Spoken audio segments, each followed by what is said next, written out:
Hello friends, मैं Harish Sharma building संचालन channel से एक बार फिर आपके पास। फ्रेंड्स, आज मैं आपको डीजी से रिलेटेड एलटीए क्या होता है वो बताने वाला हूँ। मतलब जो एलटीए सिस्टम होता है डीजी में, वो कैसे काम करता है और किस लिए काम करता है और क्या उसके फ़ायदे हैं, यही सारी चीज़ें मैं बताऊँगा। आप बने रहिए वीडियो में अंत तक। आइए वीडियो करते हैं स्टार्ट।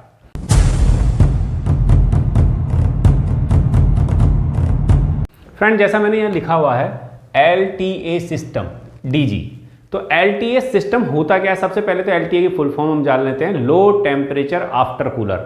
मतलब आफ्टर कूलर में भी लो टेम्परेचर जाए, इसके लिए एक सिस्टम लगा होता है जिसे हम low temperature after cooler system कहते हैं। काम करता है फ्रेंड, जैसे मैंने यहाँ जो है ये आप जो देख रहे हो, ये ब्लॉक डायग्राम बोलो या फ्लो डायग्राम बोलो, मैंने बनाया हुआ है। यह फ्रेंड कूलेंट का फ्लो डायग्राम है कि कूलेंट हमारे डीजी में कैसे चलता है, ठीक है। और ये केटीए 50 डीजी जो होते हैं उनमें मिलता है एलटीए सिस्टम। देखिए फ्रेंड, सबसे पहले इसमें क्या है कि इसको बोलते हैं दो हीट एक्सचेंजर वाला और पंप वाली विधि। वाटर पंप लगा होता है या आप इसको कहते हैं कूलेंट पंप। तो सबसे पहले इसमें नंबर 1 पर यही देखेंगे हम कि ये कूलेंट पंप लगा हुआ है। यहाँ से हम इसको स्टार्ट करेंगे। क्या है ये? वाटर पंप या कूलेंट पंप, जिससे कूलेंट हमारे इंजन में जाता है, ठीक है, अंदर जाता है। तो हम यहाँ से स्टार्ट करते हैं फ्रेंड। कूलेंट जब इंजन पंप के थ्रू जाएगा तो सबसे पहले जाएगा ऑयल कूलर में। ऑयल कूलर का क्या काम होता है कि ऑयल जो हमारा लुब्रिकेशन ऑयल चलता है वो ऑयल कूलर में ठंडा होकर के और फिर से इंजन में फ्लो होने लगता है, जिससे ऑयल को ठंडा रखा जाए और ऑयल का टेम्परेचर ना हो, इसलिए ऑयल कूलर काम आता है। लेकिन ऑयल कूलर में हमारा कूलेंट जाता है। ऑयल कूलर के बाद कूलेंट जाता है सिलेंडर लीवर में, ठीक है। सिलेंडर लीवर में जो चैम्बर है उसको ठंडा करता है, फिर जाता है सिलेंडर हेड में, क्योंकि सिलेंडर हेड के चारों तरफ भी जैकेट में हमारा कूलेंट चलता है, जिससे हमारा सिलेंडर ठंडा रहे या इंजन कुछ ठंडा रहे। सिलेंडर हेड के बाद जाता है अपर वाटर मैनीफोल्ड में, ठीक है फ्रेंड।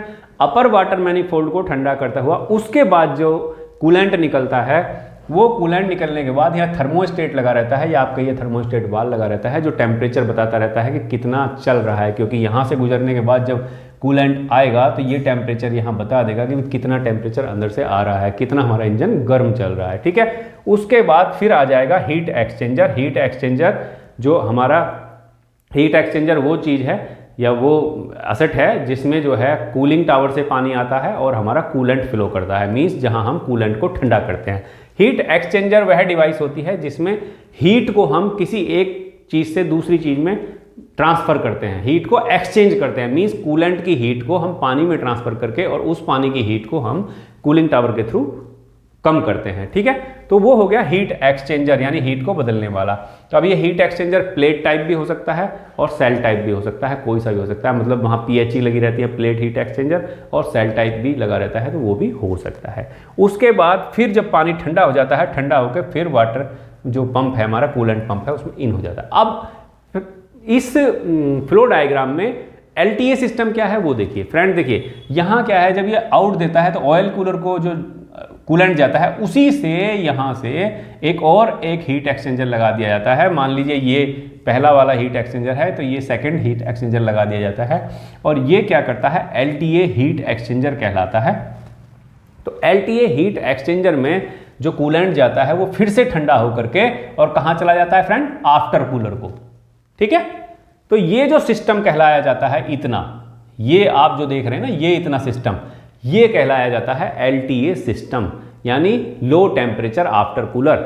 वैसे हम क्या कर सकते थे, जो कूलेंट यहाँ से जा रहा है इसको भी डायरेक्ट आफ्टर कूलर से गुजार के पहले इसमें जाते थे, लेकिन अब इन्होंने क्या कर दिया है कि कूलेंट को फर्दर ठंडा किया जाता है यहाँ और फिर आफ्टर कूलर को भेजा जाता है।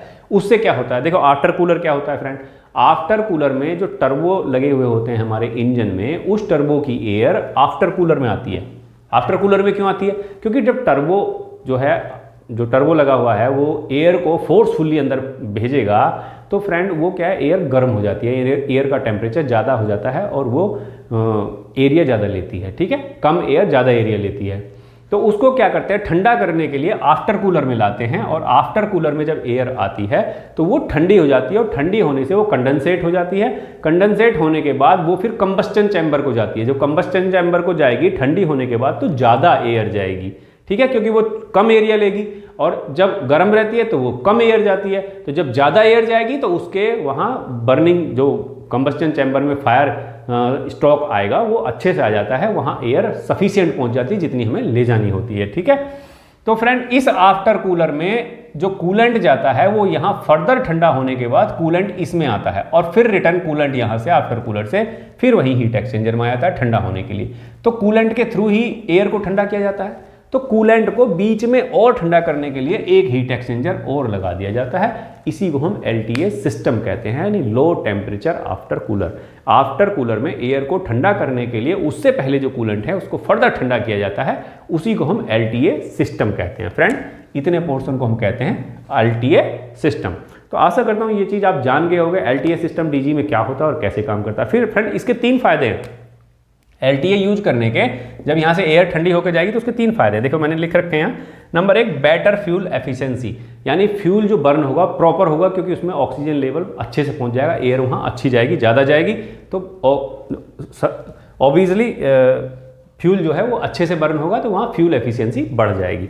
दूसरी लोअर एमिशन, मीन्स जब फायर स्ट्रोक हमारा अच्छे से होगा तो लोअर एमिशन, जो एमिशन निकलते हैं यानी जो धुआं निकलता है जिसमें एमिशन होते हैं वो एमिशन कंट्रोल होंगे और एमिशन की जो क्वांटिटी है वो कम हो जाएगी, जिससे हमारा पोल्यूशन कम होगा। थर्ड बेनिफिट है इससे लोअर कंबस्टन नॉइस।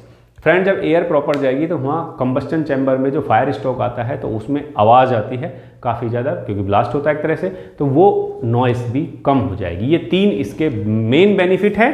क्या क्या? Better fuel efficiency, lower emission और lower combustion noise. Combustion chamber में जो आवाज़ आती है वो कम हो जाती है। तो फ्रेंड इन 3 बेनिफिट के साथ LTA सिस्टम आप समझ गए होंगे आशा करता हूँ मैं।